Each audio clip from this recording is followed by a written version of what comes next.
Ito po, para sa inyong kaalaman, pumayag pala yung International Criminal Court na ipakita kung ano yung kanilang mga facilities, ano yung kwartong gagamitin ni dating Pangulong Duterte, ano yung mga gamit sa loob mismo ng detention center, okay, ng ICC.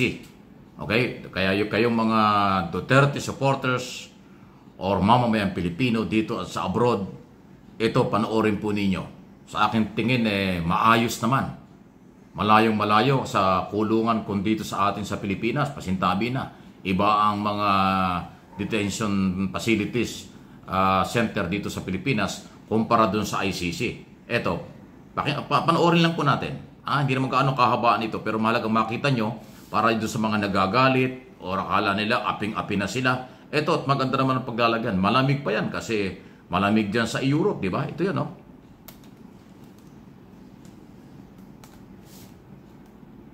Ayan na. Walang audio. Pinakita lang ho. Pumayag. Ayan yung hihiga, no? Ayan yung pinakakama o bed, oh. Ayan, oh. Ayan, may lababo. Ayan. Okay? Salamat sa ICC. Dahil pinakita nila ito. At least, ayan, oh, yung mga gamit. Magiging komportable kahit papaano. May maayos na kulungan, tutulugan, at wala siyang kasama dun sa higaan or dun sa room. May sariling kwarto. O, di ba? Ayan, o, kompleto. Ayan, o. Ayan ho yung gamit. Okay? So, hindi gaano kalakihan ng bed, pero nandiyan na. Yung kwarto mismo, kompleto. Medyo maliit na kwarto, pero kompleto. May lababong maliit. Ayan, o. May mga gamit. Ayan, o. Na temporaryong mga gamit niya. Okay? Ayan, oh, may supply ng pagkain, may prutas pa, yun pala yung mga ganyan, no? Ayun. Ayan, may maliit na, ano yun, TV ba yun? Ano? Parang ganyan. Monitoring. O, ayan. Okay? So, para meron kayong idea, dun sa mga Duterte supporters, hindi po mahirap na kulungan. Hindi katulad ng kulungan dito sa Pilipinas na sinasabi ko dito, napaka-sikip at halos hindi ka makatayo, hindi ka makahiga ng matino. Ayan, kompleto. May tulugan, may bed, may kwarto, lahat, nandiyan kailangan. Ayan po hindi gaano kalakihan, pero at least magiging komportable kahit papano. Tahimik, walang mga istorbong iba. Habang nakadetain ni dyan, ang dating Pangulo, at sa ilalim siya sa trial. O, ayan, no? Now, ayan yung more or less ay lugar doon sa ICC facilities. Mukhang hindi lang yung kwarto o mga pinaglalagyan ng mga under trial o yung mga akusado. Yan o, mga iba-ibang kwarto pala ito. O, hindi gaano kalakihan. Pero isa sa mga kwartong yan ang pwedeng paglagyan kay dating Pangulong Duterte. Ayan o. So malinis, mukhang mabango dahil may kortina pa nga. Ayan ho yung mga facilities, more or less. O yan, nakita na ninyo. Salamat sa pinakitang ito ng ICC, courtesy of ICC Detention Center, yung mga pinakita more or less na yan. Okay? At maging ano kayo, ibig sabihin, huwag kayo masyadong mag-aalala. Di ba sabi nga ni Duterte nung bago siya bumaba ng aeroplano, ano sabi niya? Do not worry, sabi niya. Don't worry, parang ganyan. Okay? At kaya niya. Ayun. Okay? So, medyo malayo. Napakalayo po ng Europe. Napakalayo po ng Netherlands. Hindi biro yan. Ilang oras? 14 hours flight yan. So, at least alam natin na hindi siya ikukulong sa maraming kasama. Siya ay may sariling kwarto, may mga gamit, malinis, okay? At may supply ng pagkain. Okay? Pero, siyempre, walang pwedeng kasama siya sa kwarto na immediate family. Bawal yun. Pero hindi siya kasama, hindi siya isasama doon sa maraming mga nakakulong. Kasi yung iba nag-iisip na baka isama yan sa maraming nakakulong na katulad ng nangyayari sa Pilipinas. Ay hindi po. Ibang-iba naman ang facilities ng International Criminal Court. Okay, kumpara sa mga local court o local jail doon sa ibang bansa o maging dito sa Pilipinas.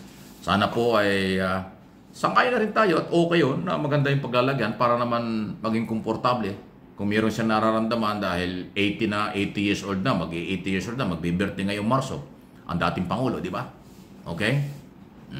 So, habang pinag-uusapan yan, ng paglalagyan at nandoon na siya sa kasalukuyan, medyo hindi pa rin lumalamig. Matindi pa rin po ang mga pahayag na magkabilang panig. Yung kampo ng mga naghahanap ng katarungan, yung kampo naman ng taga-suporta ng mga Duterte, continuous pa rin po ang mga pahayag nila. Basta okay lang naman yung mga pahayag, mga rallyt kung ano-ano. Huwag lang hahaluan ng lalabag sa batas. Okay? Yung malayang pamamahayag, malayang pagtitipon-tipon, okay lang po yan. Basta huwag lang susobra doon. Kasi pag sumobra doon, naaaring lalabag sa batas, hindi na po papayagan yan ng mga otoridad. Okay? So, huwag kayong masyadong magalit. Yan ang parte ng rule of law. Ibibigay kay dating Pangulong Duterte ang lahat ng pagkakataon at oras paano niya ipagtanggol ang kanyang sarili sa magitan po ng kanyang mga abogado na magdidepensa sa kanya sa gagawing trial. Kung kailan at hanggang kailan ang trial bago matapos ang kasong ito, walang nakakaalam dyan. Mga judges at International Criminal Court ang merong kontrol dyan.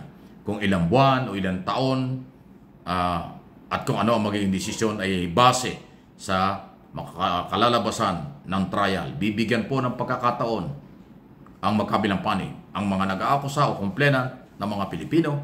Huwag natin kalimutan Pilipino ang complainant, hindi Philippine government.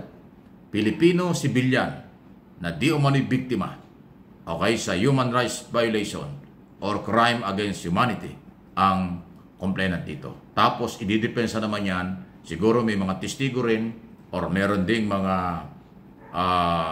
kung ano man dokumento na ihaharap ng kampo ni Duterte. So trial ito, walang nakakaalam. Ano ito? Anong mangyayari? Hihintayin natin ang magiging trial na ito at magiging desisyon kung kailan hindi rin natin alam. Okay? So, kaya ko po ginagawa itong video ito para makampante yung mga maka-Duterte. Ayan po, huwag kayong masyadong magpanik, huwag kayong masyadong magalit. Maganda ang kalalagayan doon. Hindi siya magiging kawawa doon dahil maayos ang kanyang paglalagyan. May sariling kwarto pala kung sakasakali. Yan ang initial report. Okay? Conforme sa development. Kasi wala naman tayong control dyan. Ano man ang gawin nila, wala tayong magagawa. Ang nakakaalam dyan ay mga abogado at sila ang may tamang posisyon bilang abogado na magkabilang panig kung ano ang kahinat niyan ng isyong ito. Controversial. Huwag natin kalimutan, hindi lang Pilipinas, hindi lang mga Pilipino sa iba-ibang bansa nag-aabang nito. Kung hindi, maraming mga international organization, international community ay nakatutok dito. Kasi huwag natin pag-usapan human rights issue. Paglabag umano o karapatang pantao, bahalaga po yan pinapangalagaan. Kaya marami nagkaka-interest dito. Okay? Ang kapayapaan sa lahat, pangunawa, mga ibabaw sana. Please like, share ng video ito.